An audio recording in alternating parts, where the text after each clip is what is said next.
Welcome to this episode of Video Drone by DIY3DTech.com. In this episode, I want to do a bit of unboxing of this guy here. So I just picked this up, came in from China, and what this is actually a pretty heavy-duty ND filter.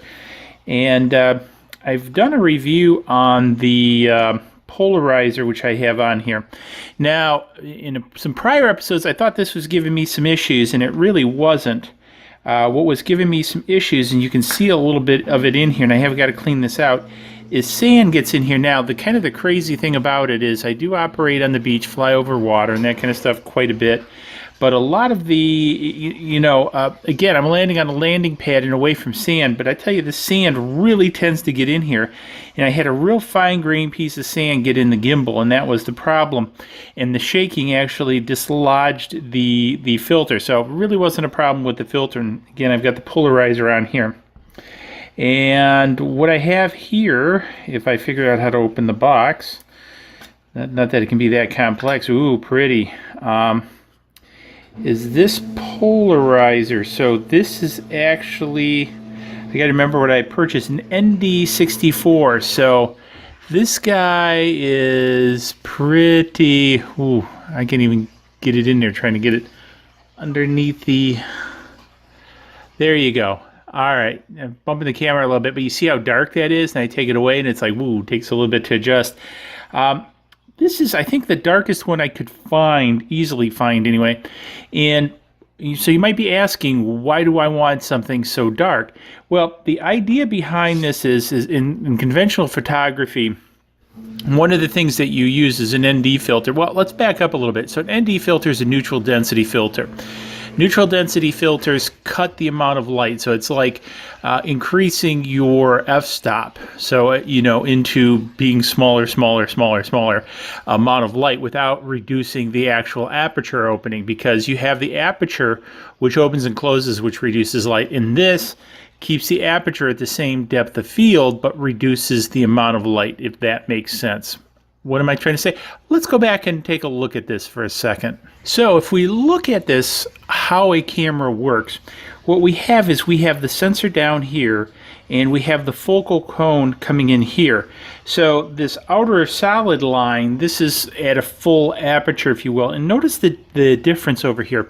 And this is why one of the things with a, you like in photography, a larger aperture, because you get that bokeh effect, or that sort of, outside of the center of the frame, you get that blurring, because it's not coming to focus equally. Where if you stop down the lens or increase the f-stop, what happens is this green here now becomes your aperture, and it closes in on this light cone, giving it a tighter focus.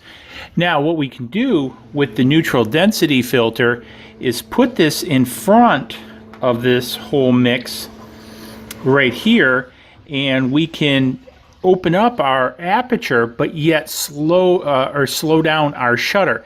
So we can get a very long shutter with this versus the aperture, or using the aperture. And mini drones don't have an aperture on it anyway, unless you go up to some of the higher end cameras. So what this does is allows us to control the amount of light coming in, so we can control our shutter speeds. Now, in previous episodes, I talked about rolling shutter and motion blur in video, but what I really wanted to use this for is motion blur in still images, especially taking images of the water. Because one of the things we'll do in a normal setup, say terrestrial photography, is we will take an ND filter, put it in front of our camera, and then take a very long exposure to the water, and that's where you get that frothy foaming effect. Well, I want to do similar with the drones. Now, FlightPath did something interesting like this. Now, there's a couple ways you can go about this. You can stack images, or you can go with an ND. Now, stability is going to be key on longer for longer shutter rolls, if you will. And so what I want to do is kind of do a 50-50 here. So I want to use the 64 ND to experiment with getting some longer shutter rolls, like 1/20th of a second or so, and use the tripod mode of the DJI Mavic to get those, and then maybe get several of them and stack them for additional motion blur on top of that, so I can get sort of a frothy image from the camera.